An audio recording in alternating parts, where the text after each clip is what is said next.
Yo, what's good, everybody? My name is Cosmic, and I want to welcome you to my channel, Opinion Stated, where I give unfiltered, opinionated sports takes. Let's go.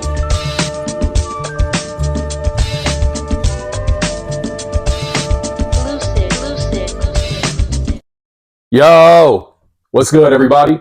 My name is Cosmic. I want to welcome you back to my channel, Opinion Stated, and I've got a fun episode planned for you today.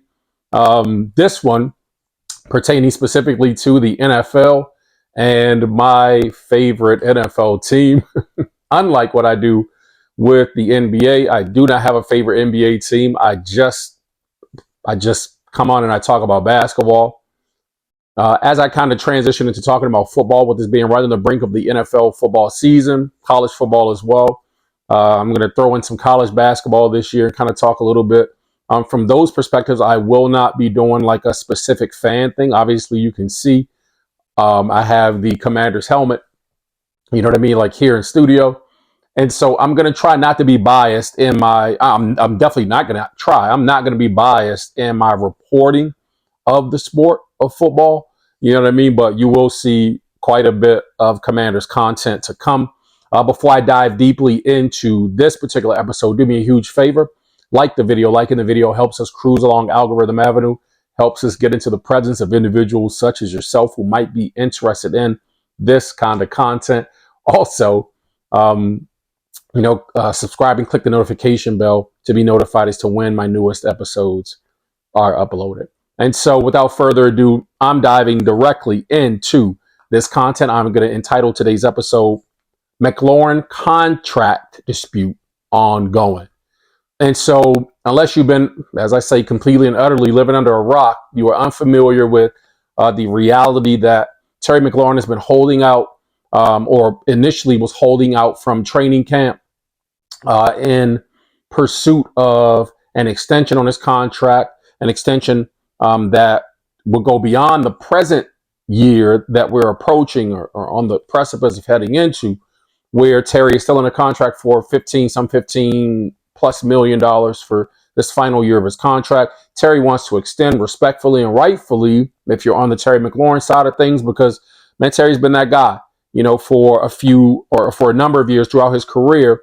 Probably was the very rare bright spot in very dark times for this franchise. And so I am a fan of Terry. I am hopeful of Terry and the organization remedying this situation and getting Terry under a new contract so that we can get him in uniform and out here participating during not just the upcoming season, but also in training camp. And so that is what I kind of want to focus on here in this episode and talking about the scare for me, which is that, you know, for all the time, the misreps, the time with the team, the continued practice and ramping yourself up in practice or in training camp for game time speed, that Terry's he's gonna miss, you know, a lot, which puts his body in jeopardy for injury, makes him more susceptible to injury as we go about, you know, through especially the early part of the season. So I'm going to dig into that in this episode a little bit more in detail. But I first want to share an article that I found on Bleacher Report that was published this evening. And so I'm going to get into that article, which was, again, published by Bleacher Report, authored by Zach Bashar.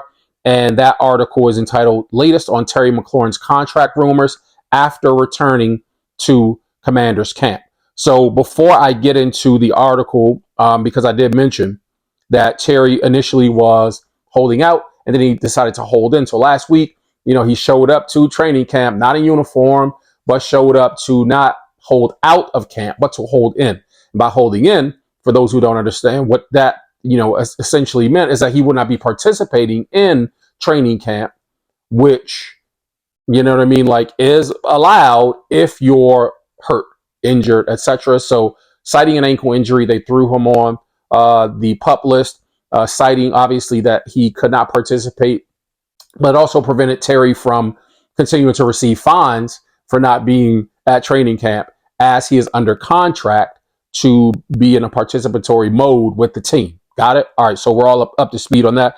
And so happy myself as a fan, all the fans that were present, at training camp to observe the team and to give them energy and put some excitement behind the team coming together on the heels of a very, very good football season last year that saw the team make it all the way to the NFC Championship game, where we would get stomped on by the Philadelphia Eagles. Your time's running thin, you know what I mean? But yes, shout out to Philly, who then go on to win the Super Bowl. So for me, as an athlete, former athlete, and as a fan of sports as well, likewise, I kind of lump these things together. Like, man, if we're gonna lose, let's lose to the folks who go on to be the eventual champion. So then at least it's said, it's like, man, we lost to the best. In order to be the best, or you know what I mean, you got to beat the best. And so that's okay. They got us last year, but coming into this season, obviously, the big thing for me is making sure that we have zero distractions, that everybody's focused and everybody's locked in. And unfortunately, with Terry, in this contract dispute, it is the biggest distraction. It is the biggest distraction that the team has here in this offseason, as opposed to Terry just being there, and Terry's still participating according to reports in the team meetings, etc. So he's still able to participate in that regard, just not in the physical activity on the field. And so it's good to have him there from a morale standpoint. Everybody, all the team, his teammates have spoken glowingly about him and in support of him, as I've heard in recent weeks. And so that's not a big deal. The big thing is just making sure that we can build camaraderie by having him in pads. And so with that, I want to get into this article.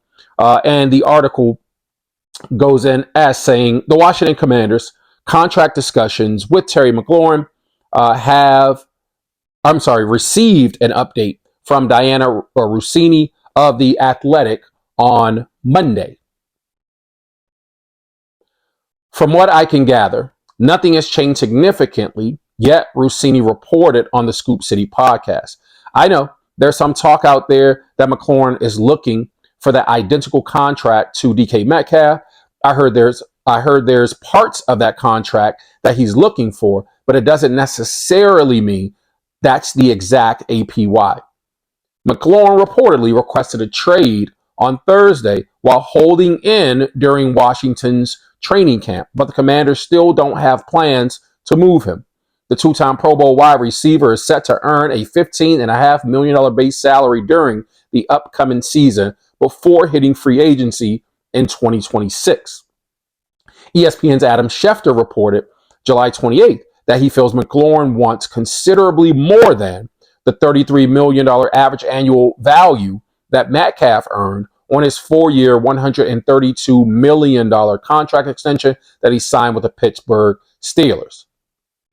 McLaurin has been a consistent weapon in Washington's passing attack throughout his career, recording at least 1,000 receiving yards in each of the past 5 years. He's also remained healthy throughout his tenure with the Commanders, as he hasn't missed a regular season game since his 2020 campaign. Russini previously reported that the biggest holdup in extension negotiations between both sides, McLaurin's age, since he'll be turning 30 years old during the 2025 season. It appears as though both sides still have some work to do in order to find common ground in negotiations. And so, again, I wanted to share that article and a few things highlighted in the article, obviously, you know what I mean, that mean the most. A lot of speculation because the numbers haven't come out in terms of what Terry and his agent are asking for contractually. But a lot of speculation is that he wants to be paid among the best wide receivers or those, at his position in the NFL. He wants to receive a similar contract because he's worth it. And I side with Terry in that regard. I'm a bit torn between the two because I can understand from both sides here, which makes it that much more difficult. On the one hand, Terry has been a picture of consistency, as the article laid out. Terry has been among, the league leaders. He's made the Pro Bowl twice. No season less than 1,000 yards receiving in the past 5, as it was laid out. Does that mean, you kick him $33 million or somewhere comparable to what DK Metcalf is receiving? Yeah, it does actually, if that's the new market value. And so he should be paid somewhere close to considerable market value because he is a very valuable asset to this team and especially a very vital and key piece to Jaden Daniels' development. In addition to Jaden Daniels' success from last season would have looked utterly and completely different without Terry McLaurin in uniform. Now, that's not to say that Terry can catch a pass without having somebody, adept enough at throwing them passes and vice versa. You understand?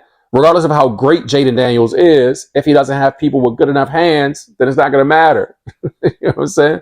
And so, this tandem definitely needs each other. The team certainly needs each other in order to improve on the success of last season.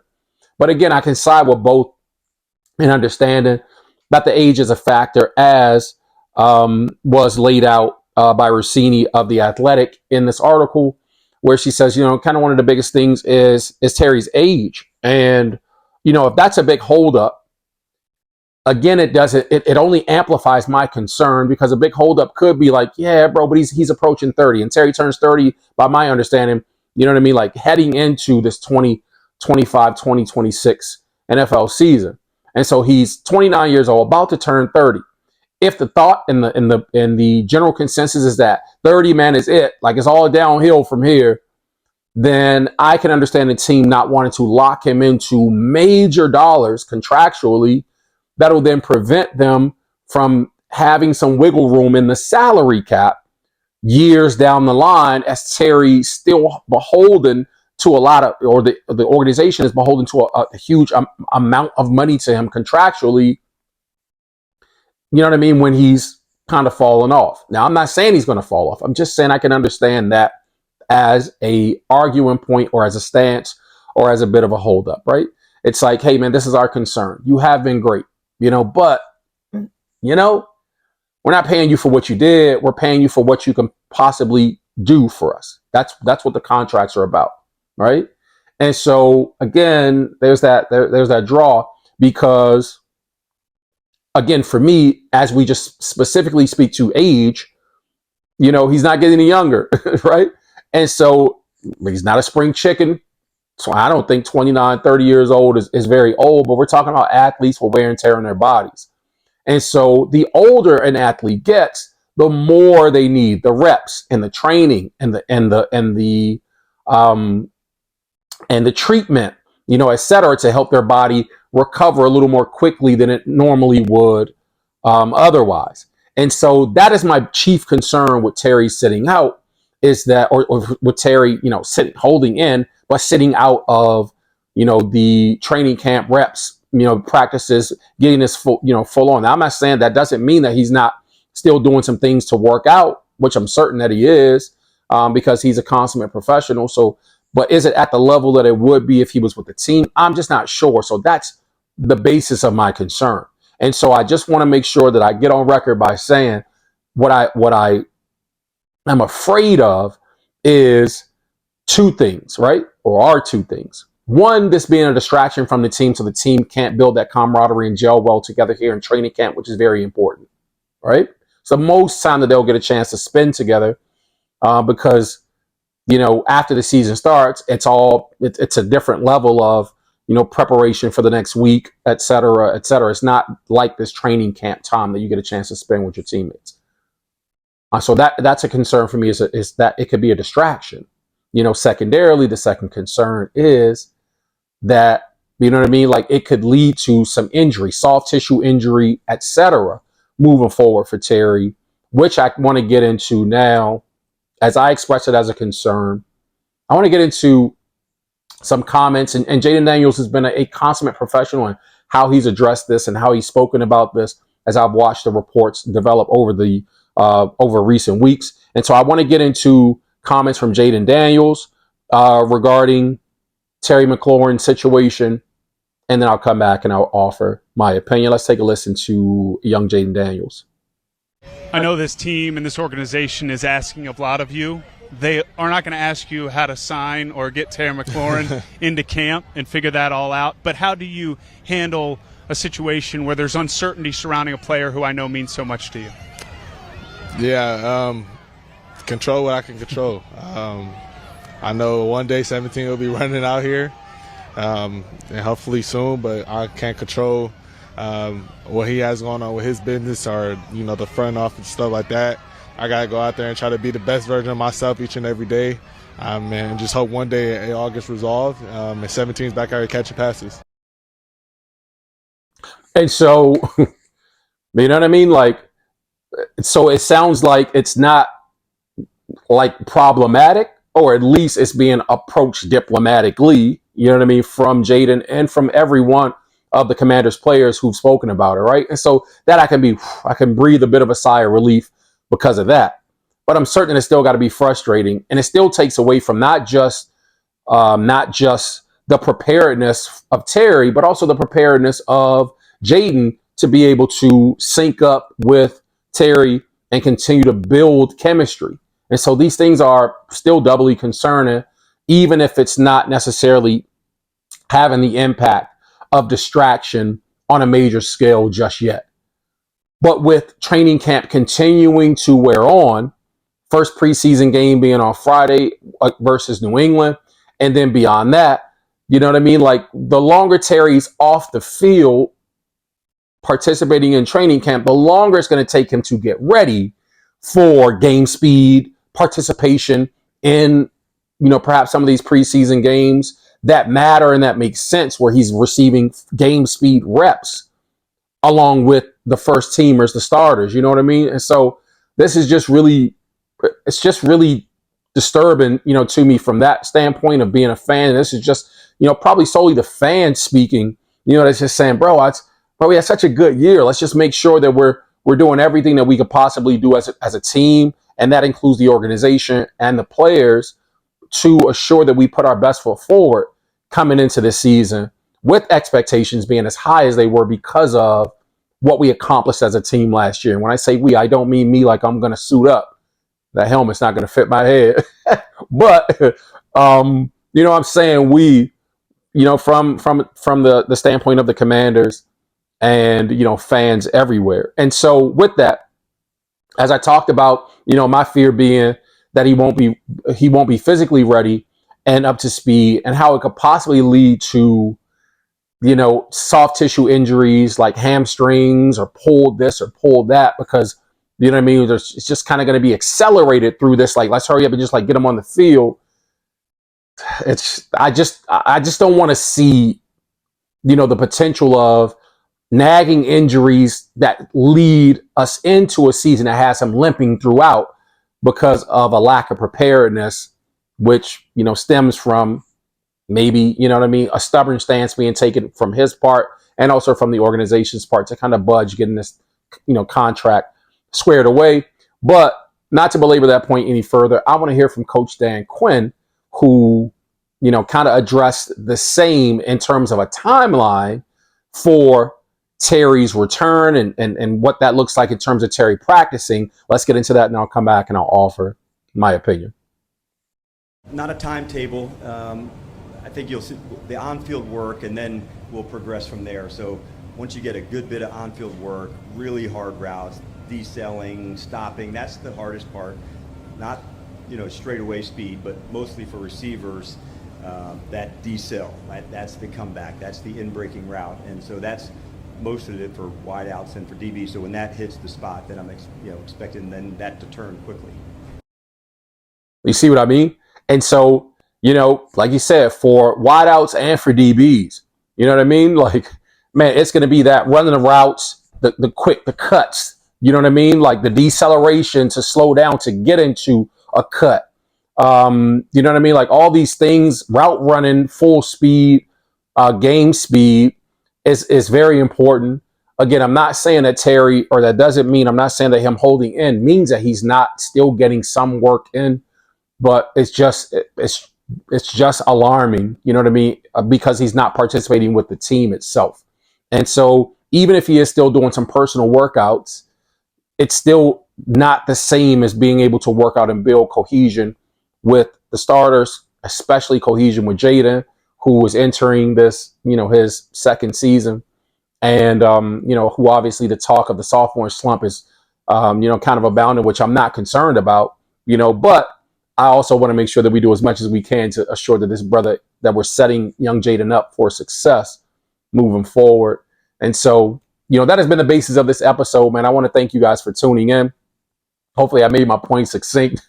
I am concerned about hamstring and growing and pulled, all kinds of things, man, that can be prevented. I know that injuries come when you're playing a full on contact sport, man. And you know, as long as you're an athlete, you're susceptible to injuries every time you step on the playing field or the basketball court or wherever it is, man. And I get that. I understand it. You know what I mean? But I just want to see Terry in uniform participating and want the Commanders to get off to the best possible start that they can get off to end this campaign. And so if you haven't done so already, do me a huge favor, man. Like the video. Liking the video, again, helps us cruise along Algorithm Avenue. Subscribe to the channel as well if you haven't done so. Look forward to catching you guys in the next episode. Take care of yourselves. Until then, blessings.